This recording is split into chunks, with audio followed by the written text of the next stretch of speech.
পাঁচটি কাজ করলে রিজিক কমে যায়, কামাই রুজির মধ্যে বরকত কমে যায়। নাউজুবিল্লাহ। আসুন তাহলে আমরা জেনে নেই সেই পাঁচটি কাজ কি। যে পাঁচটি কাজ যদি কোনো ব্যক্তি করে তাহলে ওই ব্যক্তির রিজিকের মধ্যে কমতি দেখা দিবে এবং তার কামাই রুজির মধ্যে বারাকা কমে যাবে। নাউজুবিল্লাহ। নাম্বার ১, যারা বেশি বেশি মিথ্যা কথা বলে তাদের কামাই রুজির মধ্যে বরকত কমে যাবে এবং তাদের সংসারে অভাব অনটন দেখা দিবে। নাউজুবিল্লাহ।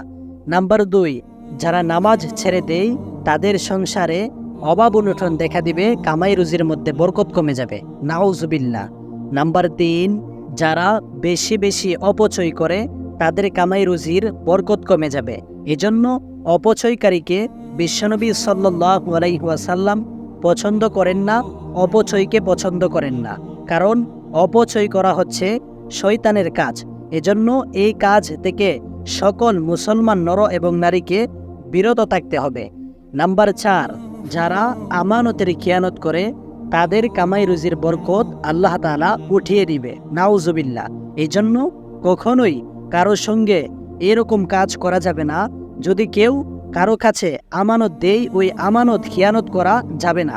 শুধু তাই নয়, যে ব্যক্তি আমানত খিয়ানত করে বিশ্বনবী বলেছেন ওই ব্যক্তি মুনাফিক হয়ে যায়। এজন্য কখনোই এই কাজ করা যাবে না। নাম্বার ৫, আল্লাহর রাস্তায় খরচ করতে কৃপণতা করে। যারা আল্লাহর রাস্তায় দান সদ্গা করে না তাদের কামাই রুজির মধ্যে আল্লাহ তাআলা বরকত দেন না, তাদের কামাই রুজি থেকে বারাকা উঠিয়ে নেই। এই জন্য এই ৫টি কাজ যারা করে তাদের কামাই রুজিতে কোনো প্রকার কোনো বরকত থাকবে না, ওই ব্যক্তি যতই উপার্জন করুক না কেন। এজন্য অবশ্যই এই ৫টি কাজ সকল মুসলমান নর এবং নারীকে অর্জন করতে হবে। এই ৫টি কাজ কখনোই করবেন না, ভুলেও করবেন না। আল্লাহ তাআলা সকল মুসলমান ভাই এবং বোনকে এই ৫টি কাজ থেকে বিরত থাকার তৌফিক দান করুক। আমিন। আসসালামু আলাইকুম ওয়া রাহমাতুল্লাহ।